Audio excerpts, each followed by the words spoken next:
Hello guys and welcome back to another video. आज हम react करने वाले हैं रावी जो रिवर है उसके ऊपर इंडिया ने पुल बनाया है। और सुनने में आ रहा है कि वो ब्लास्ट प्रूफ भी है, यानी अगर इंडिया और पाकिस्तान की जंग होती है और पाकिस्तानी कोई मिसाइल उसको हिट भी करता है तो भाई वो पुल नहीं टूटेगा, जिससे काफ़ी जो मसाइल हैं उसका सामना करना पड़ सकता है। भाई अगर पुल नहीं टूटेगा तो सप्लाई तो जाती रहेगी जाती रहेगी जाती रहेगी और इस तरह काम चलता रहेगा। तो देखते हैं भाई क्या ऐसा डाल दिया उसके अंदर जो ब्लास्ट प्रूफ है। तो डायरेक्ट चलते हैं वीडियो की तरफ। नमस्कार and welcome you all world affairs. मैं हूं प्रशांत धवन और इस वीडियो में हम बात करने वाले हैं चेनाब ब्रिज के बारे में जो अब ब्लास्ट प्रूफ हो चुका है। यहां पर आप देख पाओगे, आपको आर्टिकल दिखेगा Chenab arch bridge in Jammu Kashmir world's highest railway bridge अब ब्लास्ट प्रूफ हो चुका है। बहुत इस पर ऊंचाई पे बना एक्चुअली हुआ है। सबसे पहले ट्वीट करी थी प्रेस इंफॉर्मेशन ब्यूरो ने। यहां पर इन्होंने लिखा है, for the first time in the world with the help of DRDO this bridge has been made blast proof। और जो PIB की स्पेशल मैगजीन आती है न्यू इंडिया समाचार, उसमें स्पेशल इस पर आर्टिकल भी पब्लिश किया गया है। यहाँ पे आप देख पाओगे प्रोजेक्ट की कॉस्ट लिखी है, लेंथ लिखी है, उसके अलावा स्पेसिफिकली मेंशन किया गया है कि DRDO की मदद से ये ब्रिज अब ब्लास्ट प्रूफ हो चुका है। तो मतलब कि कल को अगर पाकिस्तान भी अटैक करता है तो पॉसिबिलिटी बहुत कम है कि इस ब्रिज को डैमेज होगा ना। इस वीडियो में हम बात करेंगे कि इस ब्रिज की लोकेशन लाइन ऑफ कंट्रोल के कितने करीब है, इस ब्रिज को ब्लास्ट प्रूफ कैसे बनाया गया है और इतिहास में किस तरीके से जंग में लगातार ब्रिज एक बहुत ही इजी टारगेट ये रहे ब्रिज हैं। काफी इंडिया कुछ यहाँ पे और आपको जानने कश्मीर को को मिलेगा, कनेक्ट मगर आगे करता बढ़ने है। से पहले आपसे क्वेश्चन पूछूंगा। हिस्ट्री में आप कोई भी वॉर उठा के देख लीजिए, चाहे वर्ल्ड वॉर 1 हो या वर्ल्ड वॉर 2 हो, ब्रिज डिस्ट्रॉय करना एक बहुत ज्यादा ऑब्वियस ऑप्शन होता है किसी भी मिलिट्री के पास। आप किसी कंट्री पे अटैक कर रहे हैं, आप इमीडिएटली ये चाहोगे कि इनके या सिर्फ सोल्जर्स की ब्रिज तो नहीं होगा ना, मूवमेंट और हम भी रोकें, काफी क्योंकि सारी अगर चीजें एक होगी जगह जिसको कहीं अटैक पर किया जा इनके सकता है। सोल्जर्स कट गए, लॉजिस्टिक सप्लाई इनको नहीं मिल पा रही, इनको वेपन्स नहीं मिल पा रहे, एडिशनल सोल्जर्स इनके हेल्प में नहीं आ रहे, तो आराम से एक जगह फंसे हुए सोल्जर्स को अटैक खत्म। किया जा सकता है। इसलिए हमने रिसेंटली देखा कि रशिया ने भी लगातार यूक्रेन में बहुत सारे ब्रिज डिस्ट्रॉय किए ताकि काफी बार यूक्रेन के ये सैनिक एक जगह फंस जाएं, उसके बाद रशियंस अटैक कर पाए। हालांकि ये टैक्टिक रशिया के केस में कभी काम किया है, कभी काम नहीं किया, क्योंकि प्लानिंग काफी खराब थी। मगर 1971 में इंडिया ने बिल्कुल प्रिसाइज प्लानिंग के साथ operation cactus lily carry out किया था। बहुत ही फेमस ऑपरेशन है।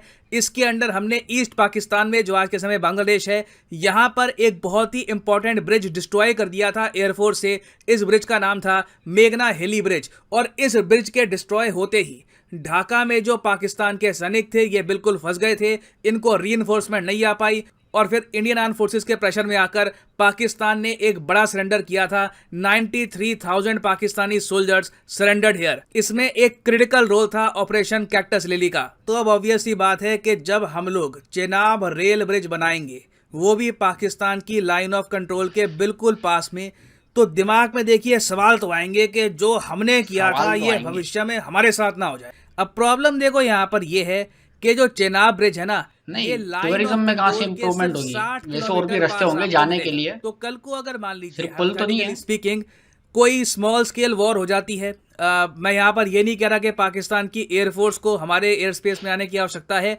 अगर पाकिस्तान कोई मैं कहूँगा हाईटेक ड्रोन भी भेज दे, अटैक ड्रोन, और सही तरीके से उसको मनूवर करे, तो एक बार को ये लोग चेनाब रेल ब्रिज पे अटैक कर सकते हैं। It is very much possible.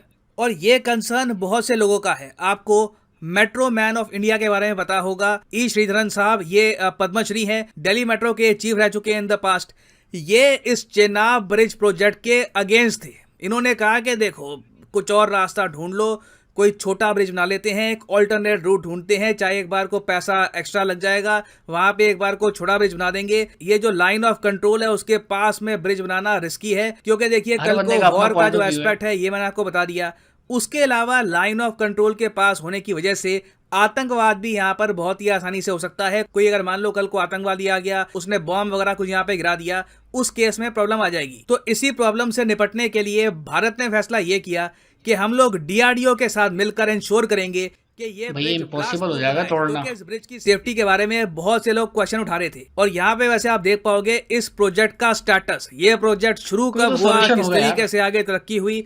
ये प्रोजेक्ट वैसे शुरू हुआ था दिसंबर 2003 में, अटल बिहारी वाजपेयी जी के टाइम में प्रोजेक्ट को अप्रूव किया गया। उसके बाद धीरे धीरे कुछ काम कभी रुका कभी आगे बढ़ा, फिर हमने देखा है कि प्रॉपरली कंस्ट्रक्शन रीस्टार्ट 2003 हुई से। थी 2010 के आसपास, और फिर हम देख रहे हैं 2017 से लगातार काम इस पर तेजी से हो रहा है। और अब हम फाइनली उम्मीद कर रहे हैं, अभी भी उम्मीद है कि इस साल के दिसंबर महीने में ये ब्रिज प्रॉपरली ओपन हो जाएगा, लोग इसको यूज कर पाएंगे। और 2012 के आसपास ये डिसाइड कर लिया गया था कि इस ब्रिज को हम बनाएंगे ब्लास्ट प्रूफ। और ब्लास्ट प्रूफ इसको कैसे बनाया जाएगा, देखिए यहाँ पे हमारा फोकस होगा स्टील की क्वालिटी पर और ओवरऑल इंजीनियरिंग एस्पेक्ट पे। पहले तो हम मान के चलते हैं जी, देखो वैसे यार एक सवाल है, अगर पुल नहीं भी टूट सकता मिसाइल या रॉकेट किसी भी चीज़ से, तो क्यों ना जो पटरी है लोहे की, अगर उसी के ऊपर अगर हम, यार हम, मैं वैसे ही बता रहा हूँ, ज़ाहिर सी बात है, इंडिया और पाकिस्तान की बात हो रही है। आप लोगों ने उसको ब्लास्ट प्रूफ इसलिए बनाया ताकि पाकिस्तान उस पर अटैक नहीं कर सके। तो उसी वाले से मैं बात कहूँगा कि अगर जो रेलवे लाइन है, अगर उसके ऊपर मिसाइल मार दे तो जाहिर है वो तो टूट सकती है ना यार, फिर उधर से रेलगाड़ी कैसे जाएगी। अगर दो टैंक भी खड़े कर दिए ना, तो भाई अगर कोई भी चीज़ उधर से गुजरेगी ना, तो उसको दुश्वारी होगी। और काफ़ी अगर चीज़ें बनती है ना, तो फिर इसका सॉल्यूशन भी सामने आ ही जाता है किसी न किसी वजह से। तो भाई वैसे ब्लास्ट प्रूफ बनाया तो यार इसमें कुछ तो क्वालिटी होगी, लाजमी बात है, क्योंकि काफ़ी टेस्टिंग भी की होगी और काफ़ी जो एक्सपर्ट्स होंगे उन्होंने देखा भी होगा कि इसको हम क्या ऐसा करें कि भाई ये ब्लास्ट प्रूफ बन जाए। और मैं कहता हूँ ये काफ़ी मुश्किलात पैदा कर सकता है पाकिस्तान के लिए, क्योंकि इससे काफ़ी सप्लाई भी जाएगी कि वॉर के टाइम पे, भाई मैं किसी वॉर को सपोर्ट तो नहीं करता, पर वीडियो वाला खुद भी कह रहा है कि इंडिया और पाकिस्तान की वॉर। खैर ये सारी बेकार बातें हैं, फ्यूचर में मुझे नहीं लगता है ऐसी कोई हरकत हो सकती है। दोनों को डेवलपमेंट पे ज़्यादा फोकस करना चाहिए। खैर अब पुल बना ही दिया है तो ज़ाहिर है दोनों ने अपनी सिक्योरिटी भी मजबूत रखनी है। खैर पुल यार यही कहूँगा कि बड़ा अच्छा बना दिया है, और काफ़ी परेशानी हो सकती है पाकिस्तान के लिए, ये तो लाजमी बात है। और वीडियो अच्छी लगी हो तो यार प्लीज़ लाइक भी करें, सब्सक्राइब भी करें, और मुझे दीजिए इजाज़त। अल्लाह हाफ़िज़।